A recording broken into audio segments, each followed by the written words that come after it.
The information, now this isn't something that I determined, it's something I was told, that the crafts originated from a planet that orbited the Zeta Reticuli star system. Zeta Reticuli 1 and Zeta Reticuli 2 are two stars of a binary star system. The craft allegedly came from there. One or two autopsy photographs I saw dealt with just a small photograph, a bust shot essentially, just head, shoulders, and chest of an alien where the chest was cut open in a T fashion and one single organ was removed. The organ itself in the other picture was cut and vivisectioned essentially, showing the different chambers in there.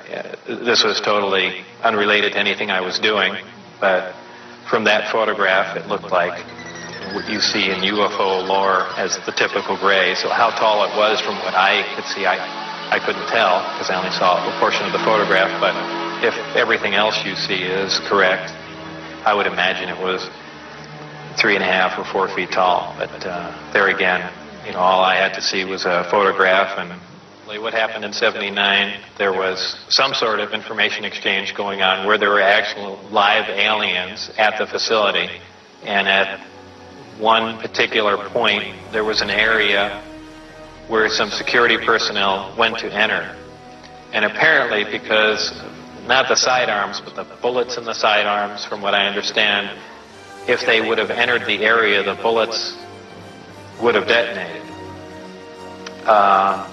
And supposedly one of the creatures tried to stop the security personnel from entering the area, and a fight ensued. And the bottom line from the altercation was that the security personnel, I don't remember how many were involved, but were all killed, and they died of head wounds, and that's all that I heard of that story. There were 22 people with majestic clearance. I had majestic clearance. Majestic clearance was designated as clearance 38 levels above Q clearance, and Q clearance is the civilian top secret clearance. When did you see your first disc? The first disc I saw, I believe it was the second, or I think it was the third time I was up there. Normally the bus pulled around to the opposite end of the facility, which was the main entrance, and that's where we went in. On this particular occasion, it pulled up to one of the hangar doors, which were normally closed, and the last one was open. We came out, and I saw the disc in the hangar. Upon seeing it, it struck me that, well, this explains all the UFO sightings. Not thinking that it was an extraterrestrial craft, that this must have been some advanced form of fighter that we've been working on for years, and people have just caught it being tested, so on and so forth. And it never even occurred to me, even though I was looking at an extraterrestrial vehicle, that this wasn't man-made. When did you realize the craft was not of earthly origin? Well,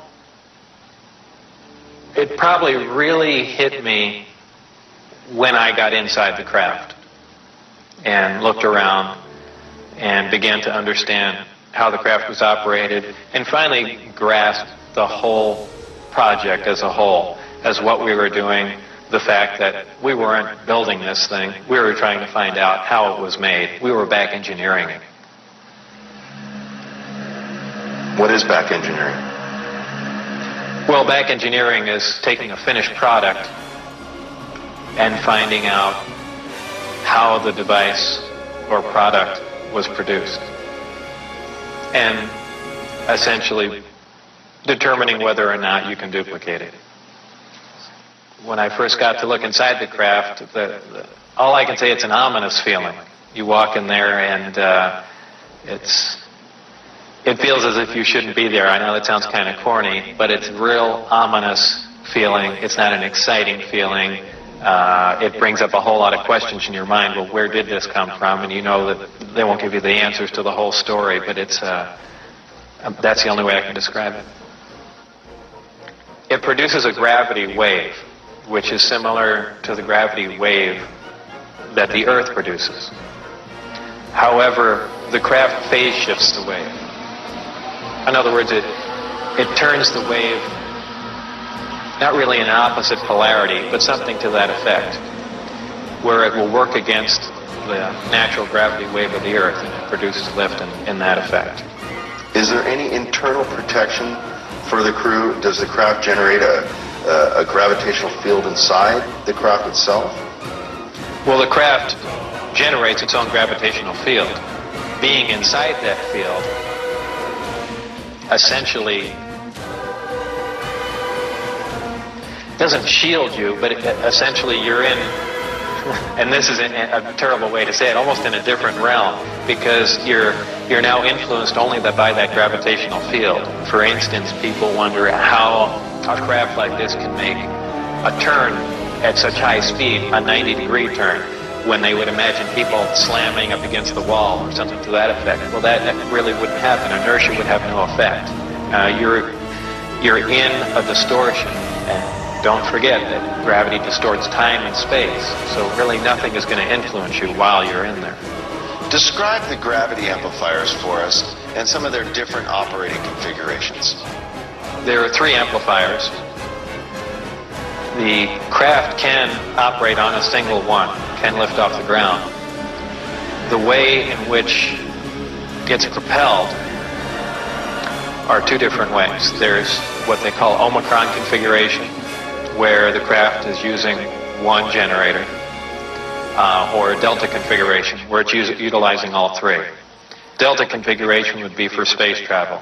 Essentially, the craft will tilt up on its side, as opposed to a science fiction movie where you see a flying saucer moving around. The craft will tilt up on its side, focus the 3 gravity generators to a single point, and move through space that way. Moving around the source of gravity is a problem to a disk because it's interference, essentially. So what they do is they work with that interference to their benefit. They'll use one gravity generator to lift the craft off the ground. And as opposed to what we're used to, for instance, a plane, once it's in the air, we envision thrust or some force coming out the back of it to push it forward. The crafts work completely opposite of that. What they do is once they're hovering in the air, they'll swing the 2 remaining gravity generators up in front of them and create a distortion, essentially a downhill, and the craft rolls downhill for infinity. It's always chasing a little distortion. That's why they look goofy when they fly around at low speed, because they're essentially, and any time you run over, the gravity field around the Earth is not completely constant and stable, depending on the minerals and density of the Earth underneath it. The gravity will vary somewhat, and you will get odd movements of the craft. So its low-speed mode is kind of unstable for the most part. I only witnessed one test flight up close, officially. That I was just inside the hangar. The test was going up probably just as the sun was going down, and it was a low performance test. I believe there were some pilots or test pilots in the craft. The craft must have been retrofitted to fit them, because the seating arrangements were really not accommodating. They were in radio communication with the craft, which is kind of surprising to me, because the gravity waves that the craft was producing should have distorted the radio waves also. So apparently there's something there that I don't understand. The craft lifted off the ground, virtually noiseless, other than a small corona discharge on the bottom of the craft, indicating the presence of high voltage. That dissipated at about 30 feet, and it stood there completely silently, and moved over to the left, to the right, and sat back down. That was the entire test. However, that was an extremely impressive test.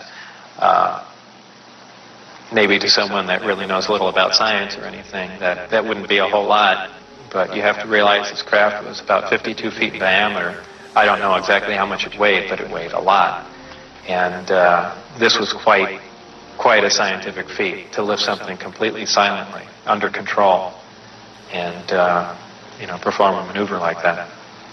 The craft itself was, I assume it was metal. It was cold to the touch, that's why I say it was metal. But it was a brushed aluminum, actually just an unfinished stainless steel, not shiny finish to it. Had no seams. It was as if it was injection molded from one giant die. I was completely amazed. I can't really reflect on how it made me feel, but that was exciting. How would you define gravity? Could you describe in layman's terms its basic principles for us? Gravity is something difficult to explain because it's something that we essentially don't understand. It's just something that we can observe. Not much is really known about gravity.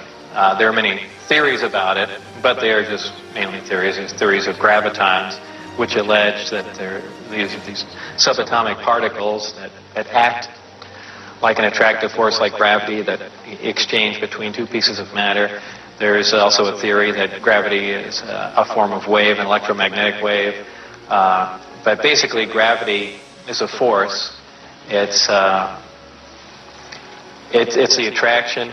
It's the inherent property of matter to have gravity, a mutual attraction for each other, and that's basically all that we really know. Modern science, current science, right now, identifies one gravity. It's one force in nature. Apparently, through research at S4 or information gained from one of the crafts they were researching there, it appears that there are two different forms of gravity. One form works on an atomic scale, on subatomic particles, holding pieces of matter, holding atoms themselves together. Another works on a larger scale, the scale we're most familiar with, holding planets in orbit, holding ourselves to the ground, things of that sort.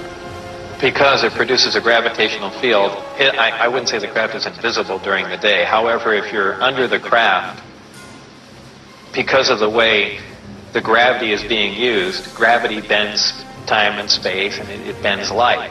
If you are looking underneath the craft or from certain vantage points, you will actually see what's above the craft. It's really a trick of the way light bends under the influence of gravity. Could you briefly describe Project Looking Glass and Project Sidekick for us? Project Sidekick was another project going on with Galileo. Galileo was the project that I was involved in.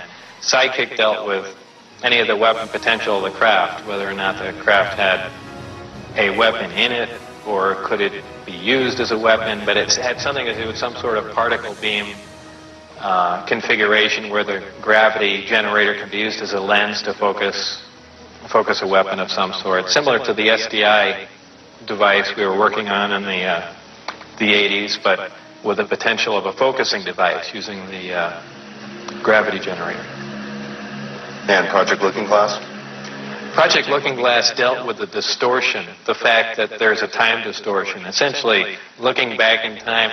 What is element 115? Is it found here on Earth, or is it strictly an extraterrestrial material?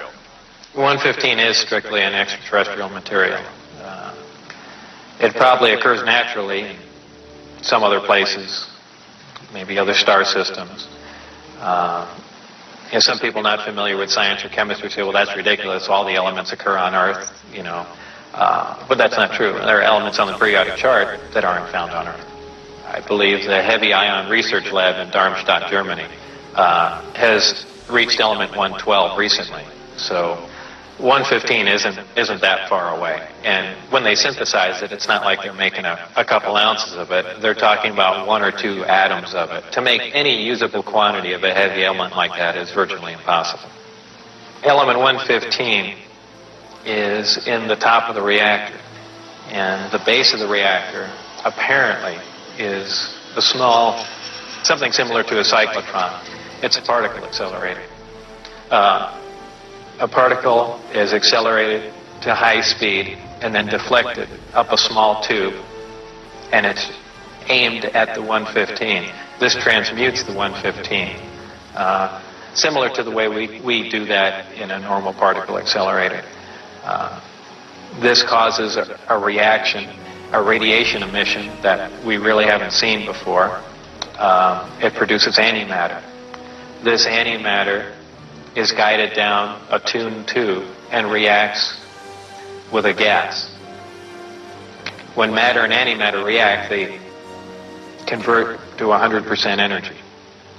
This energy is converted, heat energy, is converted to electrical power. in the reactor itself. This is done through a thermoelectric converter.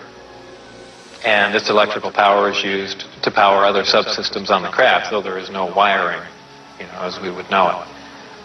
Also, that's almost a byproduct of the reactor. The reactor also sets up a gravitational wave from the 115 being bombarded.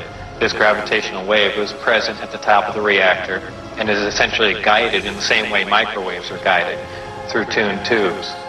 And this goes to their amplifying cavities and through the projectors that are at the bottom of the craft. With the gravity generators running, is there thermal radiation danger to the crew? There is no thermal radiation while the reactor is running. The thermionic generator is 100% efficient, which is in violation of the first law of thermodynamics. But in fact, it works. Element 115 is stable.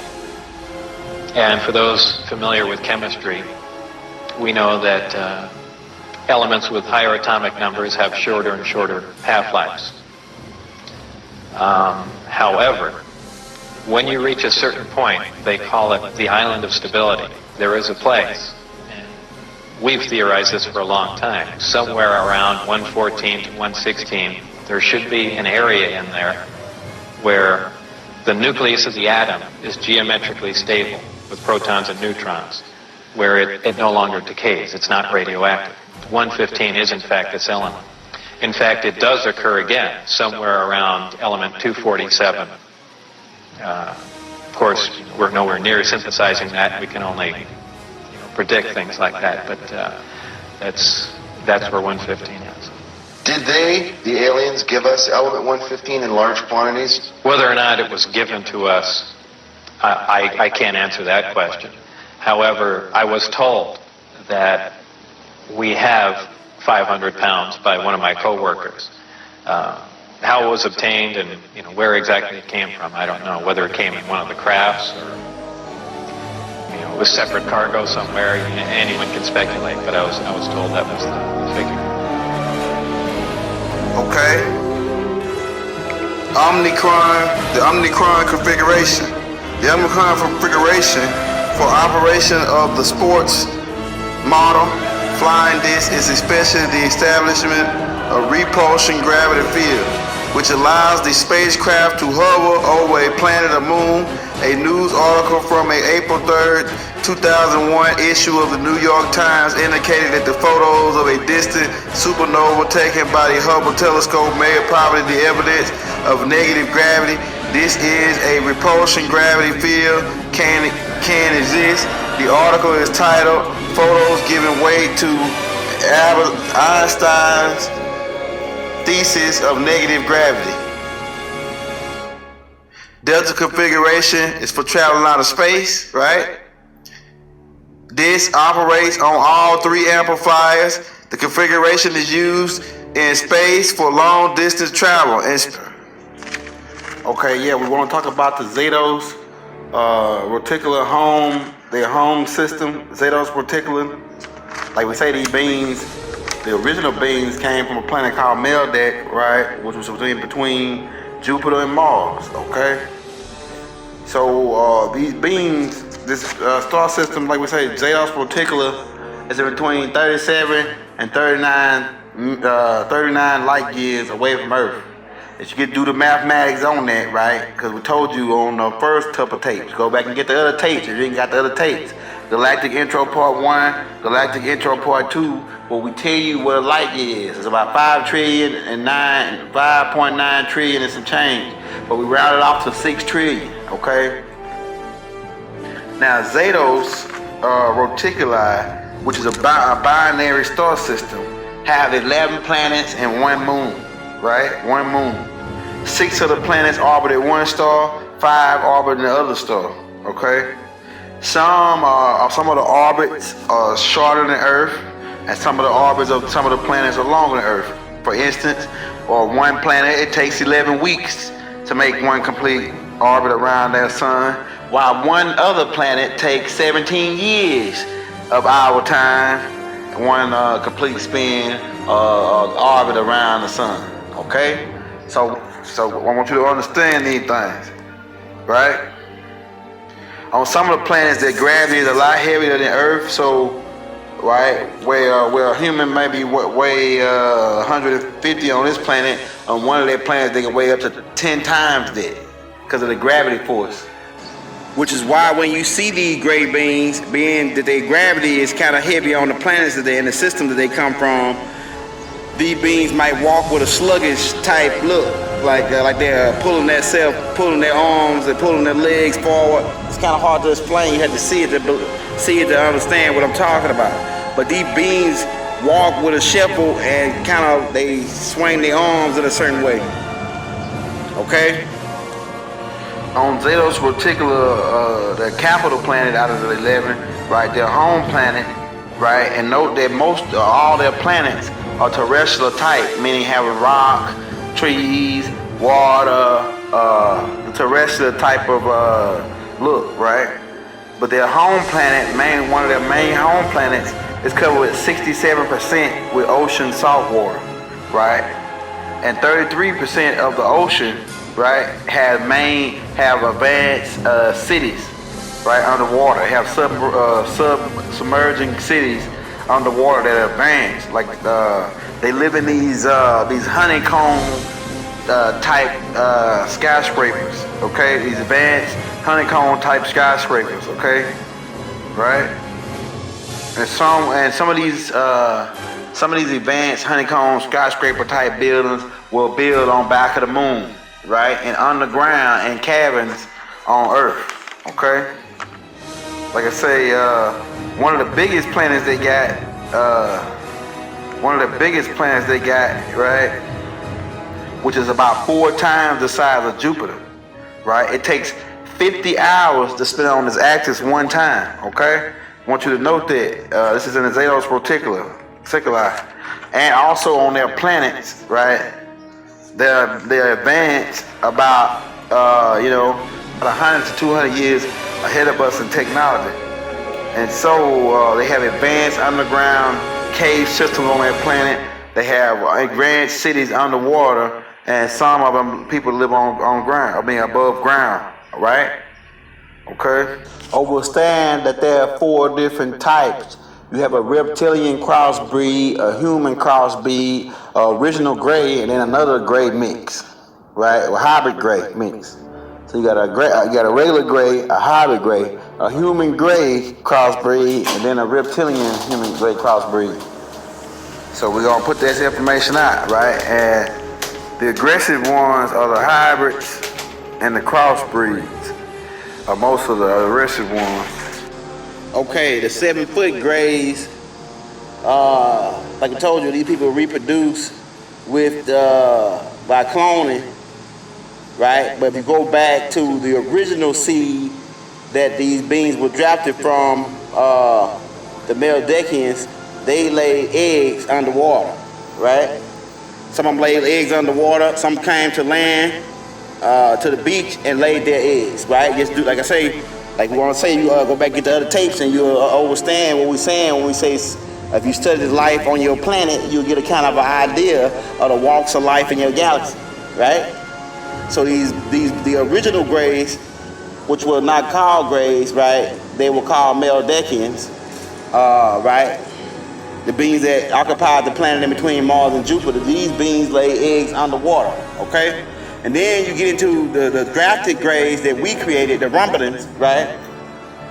Who made their people by cloning, right? So we're gonna get into that, right? These at these beings' highest equation, right? They have 17 years to your 1 year. Like 1 year here on Earth is 365 days. Versus on their planet, one of their planets takes 17 years to orbit around their sun. So it'd be 17 years to 1. Okay, the 7-foot grays, they reincarnate, and what I mean by that is they create a new car, a new avatar, right? And they'll transfer their consciousness to the next shell, and they go on and on and on remembering their last lives and having that same intelligence, even gaining more intelligence in the next life. Okay, so the 7-foot grays, not all 7-foot grays, but the originals, right? Because there are 7-foot grays that are robotic too, but most of the 7-foot, the originals, right, that were grafted, right? These beings reincarnate. Re means to do again. In is the opposite of out. Car is the physical vessel, right? And nation is the group of people, right? Overstand that Project Blue Book, right? Concerned a couple areas, right? Area 51, you know about Area 51. Everybody know about Area 51. It become famous base where nobody can get into without being shot down, right? But the secret is that the real base where all the UFOs and extraterrestrials are kept, not all extraterrestrial, but some of the specimens that they collected and some of the crafts are kept at a base called S4, right, which is about 15 miles south of Area 51, right, under Papoose dry lake bed, right? And then they have Los Alamos, right, underground facilities, which is 100 acres, spread it out on the ground and go between 30 and 50, between 30 and 50 stories down underground, okay? And they have got into all kind of stuff based on the information the Greys and other entities that gave them. They have been cloning, right? We talked about the cloning. You go back and check the host part 2 out. We tell you about, give you a little information on the cloning situation. And they also been crossbreeding animals, crossbreeding a cow with humans, crossbreeding dogs with humans, crossbreeding bats with humans, crossbreeding bats with snakes. I mean, these people are getting crazy down here up under this place, man. And a lot of people come out, and a lot of whistleblowers have come out and started talking about this stuff. And these people look like they've been spooked out, like they've seen some stuff, man, that messed you up, man. You know what I'm saying?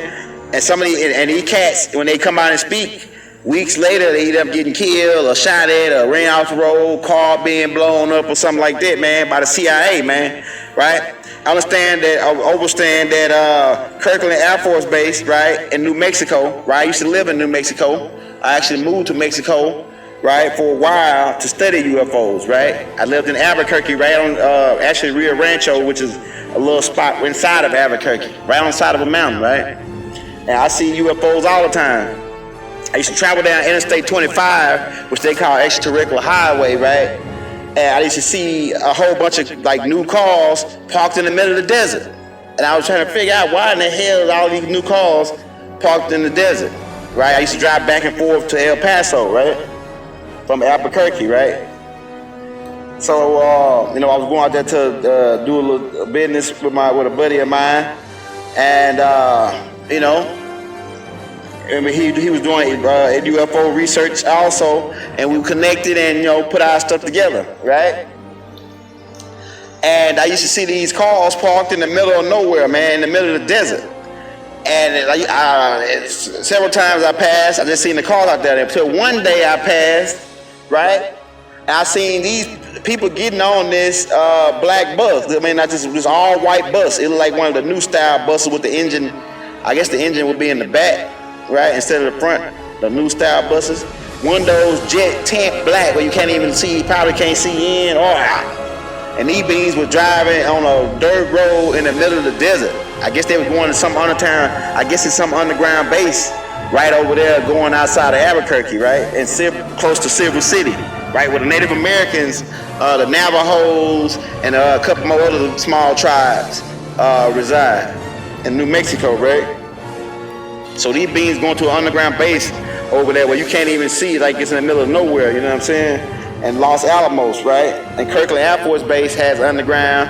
We already know most of all our Air Force bases have underground and underground train systems connecting. We already talked about that, right? And the Greys were in on this, right? Because they use these machines to melt the rock. They got these big ass machines, like a train style machine, to drill and melt rock, okay? They've also started taking these machines to the moon and doing mining and drilling tunnels on the moon, which there were already tunnels there, like we stated before, because this type of equipment, the Greys are in on it, okay? The evil group called the Motherships, right? They abduct humans, right, and raise them like chickens or cattle, right, for their overlords, as food for their overlords, right? So their cattle counts, what we call cattle counts, human cattle counts, on Mars and on Venus, okay? These beings are the original frogman. These Meldekians are the original frogman. What Navy SEALs their term, they call it frogman. Get your frogman on when they go out on a tour, right? Get your frogman on. These beings are the original frogman, the ones that control the Bermuda Triangle, right? Okay, the crafts that these guys drive, they have motherships, right? They have motherships, saucer-shaped motherships. They can range in between 200 to 3,000 miles in diameter, right? And these bigger ships have these little ships on it, the 30 feet dish-shaped crabs that Bob Lazar has talked about. Some of these ships are stationed inside of the mothership, so you may have over 2,000 to 3,000 of these ships, 2,000 of these ships, or 1,500. You might have close to between 1,000 and 1,200 ships of these smaller ships on the big mothership, right? And these beings operate similar to the beehive or ant bed. Like I say, you study the ant bed, you'll see kind of how these beings operate, right? And we told you there was the crossbreed reptilian greys, crossbreed human greys, crossbreed hybrids, and the crossbreed the original greys, right?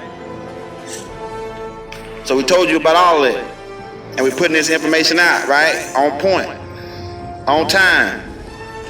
The Greys technology on this ship is a relative old technology using gravity and electricity. Like we say, Bob Lazarus just explained how it works with the gravity with the ships that they park here on their base, right?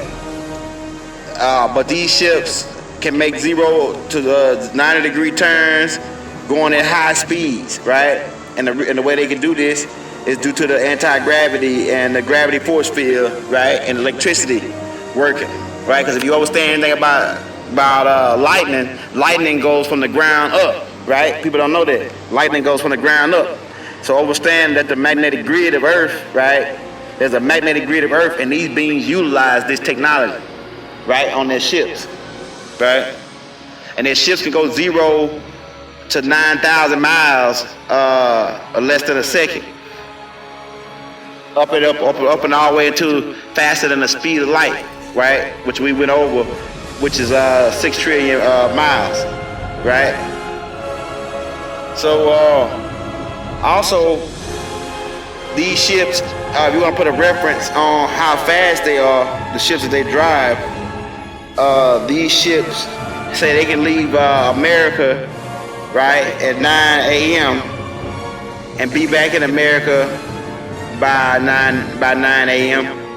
They can leave America at 9 a.m., fly to China, drop a bomb in China, and be back in the United States before the bomb even hit the ground, drinking a cup of coffee, right? Elijah Muhammad talks about a mother plane, right? That he gave the scriptures of it and the little ships that come out, and we're gonna put that tape out next. We're gonna bring that out about the Elijah Muhammad talking about the mother plane, right? And how he describes what he know about these particular beings, who he described as Orientals, right? He said they look like Orientals because if you look at these beings can pass. All right, they have us, they look kind of similar to Orientals, right, from the future. The weapons on their ship, these beings have the thermonuclear drill bombs. They have the sound weapons, right? They have the force field weapon, which the force field weapon works like where they can build this dome or force field in an area and light a fire inside the dome and burn everything inside the dome. Also, they have laser weapon systems on the ship and the mothership, okay, and different other technologies to utilize their safety depending on what they at. Because you gotta understand that technology, this old technology that's on that ship was the old stuff, and it still works in good tack and it's still doing its thing in the galaxy right now. One of the ships that was captured by the secret government and took to S.4, like I say, if you go back to Galactic Intro Part 2, the metal on the ship was thinner than paper, right? And it was like a memory metal, where they could fold it 10 times and it automatically go back to its original form, right? So it's like memory metal. And they tried to put a torch to it, a diamond cutter, drill, some of the strongest instruments they got to cut things with, and couldn't even make a dent in this particular technology that these beings had. And like Bob Lazar say, these ships power the anti-nuclear reactor that works off their anti-gravity is powered by an element called 115, right? Which they're mining, which your government is trying to mine on the moon right now, right?